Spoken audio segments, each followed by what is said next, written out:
ये आज हम आए हैं इंदो तलाब और गोरकवाला जगह है। और यहाँ पे भी आप देख रहे हैं रिहाड़ बहुत है।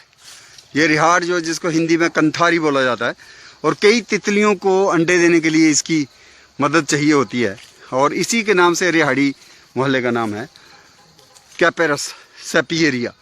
और ये आप देख रहे हैं बहुत बड़ा रिजैन का दरख्त, रिजैन बॉम्बे अबोनी डायोस्पायरस कार्डिफोलिया, और साथ में ही आपको मिल रहा है यहाँ पे कड़ी पत्ता मुराया कैनी गई। ये ब्रैंकड़ है, अडूसा सिंहास्य, जो च्यवनप्राश में भी इस्तेमाल होती है। चूँकि हमने कल ही नेशनल आयुर्वेदा डे मनाया है, तो च्यवनप्राश में क्या क्या जड़ी बूटी होती है उसकी भी जानकारी बच्चों को होनी चाहिए। तो आंवला तो होता ही है, लेकिन उसमें ब्रैंकड़ भी शामिल है, और साथ में हरड़ भी होती है, और गोखड़ू होता है।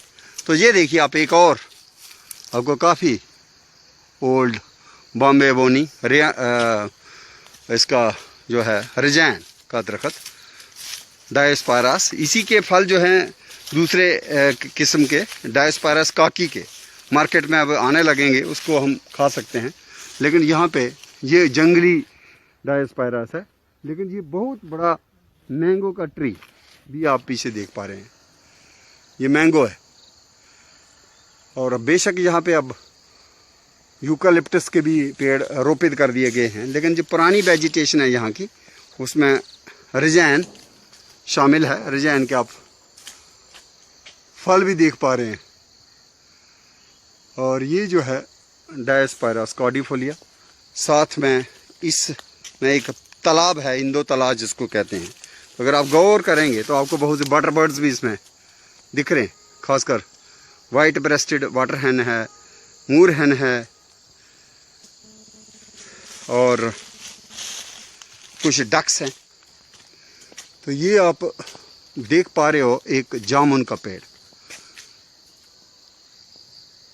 बच्चे जो हैं कई बार शायद आम के पेड़ से भी इसको कंफ्यूज कर देंगे, लेकिन आम का पेड़ में एक जगह से एक पत्ता निकलता है, और इसको अगर आप गौर से देखेंगे तो एक जगह से दो दो पत्ते निकलते हैं। तो ये शिनाख्त होती है जामुन के दरख्त की। जामुन जिसको कृष्णा के साथ महाभारत काल में भी जोड़ा गया कि कृष्णा की आंखें इतनी सुंदर जितने जामुन का फल। और जामुन की गुठली जो है मधुमेह में काफ़ी उपयोगी मानी जाती है। तो यहाँ पे ये देख रही है आपको डायोस्पायरस कार्डिफोलिया का ट्री, जिसको काफ़ी सेक्रेड तरीके से यहाँ पे सुरक्षित रखा गया है। तो यहाँ पे एक श्रद्धा की, आस्था की हमें झलक मिलती है। और ये आप देखिए, ये कोई बाबा शहीद हुए यहाँ पे, तो उनकी समाधि हिंदो बाबा जिनके नाम से तालाब भी है। और तालाब आप देख पा रहे हैं। और इस परिसर में भी एक वृक्ष कुंज जो है, जिसको हम कह सकते हैं सेक्रेड ग्रोव भी है, जामुन के पेड़। और सबसे बड़ी खास बात ये लगी कि ऐसा सेक्रेड ग्रोव जिसमें डायोस्पायरस कार्डिफोलिया के दरख्त हैं। ये डायोस्पायरस कार्डिफोलिया का बहुत भारी वैक्यूम ट्री है। और ऐसे ही यहाँ पे कोई 20-30 ट्रीज होंगे। और उसके साथ ही यहाँ पे हमें एक अच्छा तालाब, ये शायद कभी बहुत ही बढ़िया तालाब होता होगा। अब चूँकि थोड़ा सा मुझे लगता है इसको दोबारा से साफ़ करने की ज़रूरत है। हमें कहीं पीछे मैलाड भी दिख रही हैं, और कुछ टील्स भी आ चुकी हैं। और ये जो तालाब है, इसमें वाटर बर्ड्स का एक बसेरा है। और सेक्रेड ग्रोव के साथ साथ इसमें कंदूरी सब्ज रंग की जो है, ये लेमना डकवीड वो जो है फैल चुकी है। तो ये भी एक सेक्रेड ग्रोव है। और इसमें ध्यान से देखेंगे तो आपको वाइट ब्रेस्टेड किंगफिशर भी दिख रहा है। तो इसका मतलब यहाँ पे फिश भी होती है, इसकी भी रोजी रोटी जो है चल रही है। इस किंग फिशर की। तो ये बहुत बढ़िया सेक्रेड ग्रोव है कि यहाँ पे किंग फिशर्स भी हैं, डक्स हैं, टील है, मैलार्ड है, मूरहन है और वाटर वीड्स तो हैं ही, लेकिन इन्हीं में फिश भी है। और हमारा अकायरेंथिस एस्पेरा, चूँकि कल 2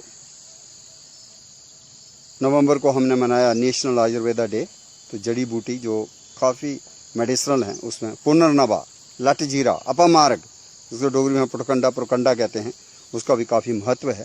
तो वो भी हम इस वन स्थली में सेक्रेड ग्रोव में देख पा रहे हैं। तो उस पार पे भी हमें बहुत से रजायन के दरख्त दिख रहे हैं।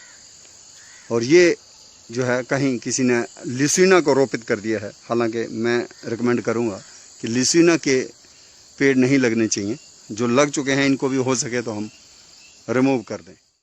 हाँ, तालाब तो बेशक सूख चुका है, लेकिन ये भरा होता था, लेकिन इस बार शायद किसी कारण से कोरोना के चलते शायद थोड़ी इसमें ज़रूरत है इसको ठीक से करने की। ये आप सामने देख पा रहे हैं भारी भरकम श्रद्धा का केंद्र अश्वत्थ पीपल का पेड़ है, जिसको इस तालाब के किनारे रोपित किया गया है, जहाँ पे शनिदेव हैं, उनकी मूर्ति और हनुमान जी भी हैं, और ऊपर ये भारी भरकम पीपल का पेड़। इस भोली माता मंदिर में ही हमें बबूल भी दिख रहा है। ये जो बबूल है वाचेलिया निलोटिका, इसकी दातुन भी होती है और काफ़ी। और पीछे जो है कुछ पेड़ आपको दिख रहे हैं कदम्ब के, न्यूलमार्किया कदम्बा। और ख़ास जो इसमें एक ये तो अमरूद का पेड़ है और ये तो पीली कनेर है। ये हमारे दोनों पेड़ नहीं हमारे, हाँ एप्पल भी लगाया है। तो ट्रॉपिकल एप्पल भी आजकल जम्मू में इंट्रोड्यूस्ड है। लेकिन एक पेड़ जो खास भोली माता मंदिर के इस परिसर में है वो है अग्निदेव का पलाश, ढाक के 3 पात। बहुत ही धर्म से जुड़ा हुआ ये पेड़ है, जिसमें वैशाख के महीने में गर्मियाँ शुरू होते चटक लाल रंग के फूल निकलते हैं और तोते की चोंच से दिखने के लिए इसलिए नाम पड़ा इस पेड़ का किंशुका। और इसके फूलों को टेसू कहते हैं और उसका जो रंग है गुलाल, होली खेलने में भी काम आता है। लेकिन ये मार्गोसा ट्री है, नीम का दरख्त। नीम की दातुन भी होती है, टूथपेस्ट भी बनते हैं। और स्किन ट्रबल्स में इसके जो क्वाथ है उसको इस्तेमाल किया जाता है। तो चर्म रोगों में बहुत ही बेहतरीन प्लांट है। तो ये एक दुर्गा की आराधना में, पूजा में शामिल फूल, जपा कुसुम, गुड़हल, इसकी चाय भी बन सकती है। ये तो इमली का पेड़ है, जिसके पत्तियां जो हैं शाम के वक्त सोने लगती हैं। तो सिस्मोनास्टी आप देख पा रहे हैं। और ये जो है इंट्रोड्यूस प्लांट है अफ्रीका का, जिसको बर्नोनिया एमिग्डालाइना कहते हैं और काफ़ी ज़्यादा रोपित है जम्मू में। तो पोली के इस पोली मंदिर माता पोली देवी में एक प्लांट हम देख पा रहे हैं। ये रोपित है बेशक, इसको कहते हैं प्लाक्षी। पीछे हमने देखा ढाक, वो प्लाश है, लेकिन ये प्लाक्षी है या प्लक्ष है, या इसको डोगरी में हम प्लाखी भी कहते हैं। तो बहुत ही अच्छा है। और इसकी जो नई कोंपलें हैं फरवरी के महीने में जब निकलती हैं तो हम उसको सब्जी बना के भी खा सकते हैं। और ये भी धार्मिक पौधा है और इसमें भी जटाएं निकलती हैं जिस तरह से बरगद से निकलती हैं। एक और पौधा जो है वो है अल्स्टोनिया सप्तपर्णा, 7 पत्तियाँ। तो बंगाल में जब भी ये कॉन्वोकेशन होती है तो शांति निकेतन में स्कॉलर्स को इसके पत्ते जो हैं वो भेंट स्वरूप दिए जाते हैं। एक पेड़ खास इस परिसर में, इस प्राचीन मंदिर बुआ पोली देवी जी के परिसर में पीछे बहुत ही भारी भरकम बरगद है, जहाँ इस वक्त कई किस्म के परिंदे जो हैं, शाम का वक्त है तो आप सुन पा रहे होंगे कई किस्म के परिंदों का शोर। लेकिन ये पेड़ जो लगा हुआ है जिस पर रोपित है, 4 साल पुराना पेड़ है, जिसको सीता अशोक, सारका अशोका, जो अमलतास करंगल फैमिली का ही पौधा है, लेकिन इसमें चटक लाल रंग के फूल निकलते हैं। और माना जाता है कि जब सीता जी श्रीलंका में थी एग्जाइल में, तो हनुमान जी जिस पेड़ के नीचे उनको मिले थे वो यही पेड़ है। इसीलिए अशोक वाटिका का सीन अक्सर हम रामलीला में देखते हैं। लेकिन ये गायनिकोलॉजिकल ट्री है, चाहे इसका बार्क हो, चाहे इसके पत्ते हों, चाहे इसके फूल हों, चाहे इसके सीड हों, सभी जो हैं वो आयुर्वेद में इस्तेमाल होते हैं। चूँकि कल ही 2 नवंबर को राष्ट्रीय आयुर्वेद दिवस था, तो इस पेड़ को हमें ज़्यादा से ज़्यादा रोपित करना चाहिए। एक तो ये धार्मिक आस्था का केंद्र है, दूसरा औषधीय गुणों से भरा हुआ है। तो ऐसे पेड़ को ज़रूर हम बच्चों को भी रूबरू करवाएं और इसको हम ज़्यादा से ज़्यादा रोपित करें। तो यहाँ से आपको सामने नज़र आ रही है शनि देव की और हनुमान जी की मूर्ति और भारी भरकम अश्वत्थ का पेड़। और ये इतनी अच्छी स्थली है कि यहाँ पे पुराना आपको बेर भी दिख रही है। बेर का पेड़ जो है इसको भी काफ़ी धार्मिक दर्जा हासिल है। तो यहाँ पे अर्जुन के भी पेड़ लगे हुए हैं, जैसे ये अर्जुन का ही पेड़ है। अर्जुन काफ़ी, ये भी धार्मिक भी है और हार्ट का डॉक्टर भी इसको माना है। इसकी बार का जो एक चाय बनती है उसको काफ़ी अच्छा माना जाता है दिल के लिए।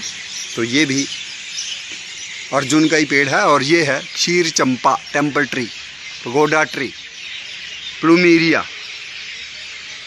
का ट्री है और क्षीर चंपा इसका नाम है। लेकिन ये खास जो बरगद में आपको पीछे से मैंने आपको दिखाई थी, उसका आप देख पा रहे हैं। एक तो यहाँ पे कार्तिक महीना शुरू हो चुका है, तो ये आस्था का केंद्र तुलसी है, जिसको वृंदा भी कहा गया।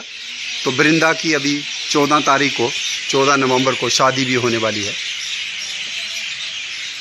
जो एक सिंबॉलिक होती है। और ये जो है हमारी बरगद है, डोगरी में हम इसको बोर्ड कहते हैं। भारी भरकम प्रोटेक्टेड है।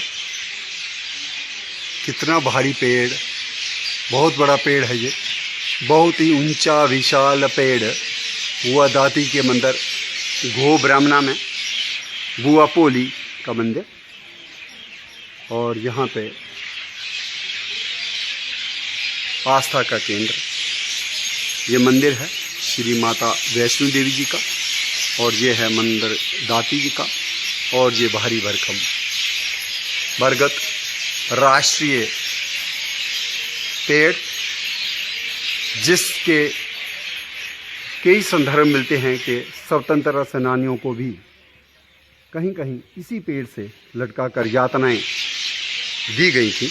और ये वृंदा तुलसी का अद्भुत पेड़ रिलैक्शन और कोरोना काल में भी काफ़ी उपयोगी, अगर हम इसका काढ़ा चाय पिएं।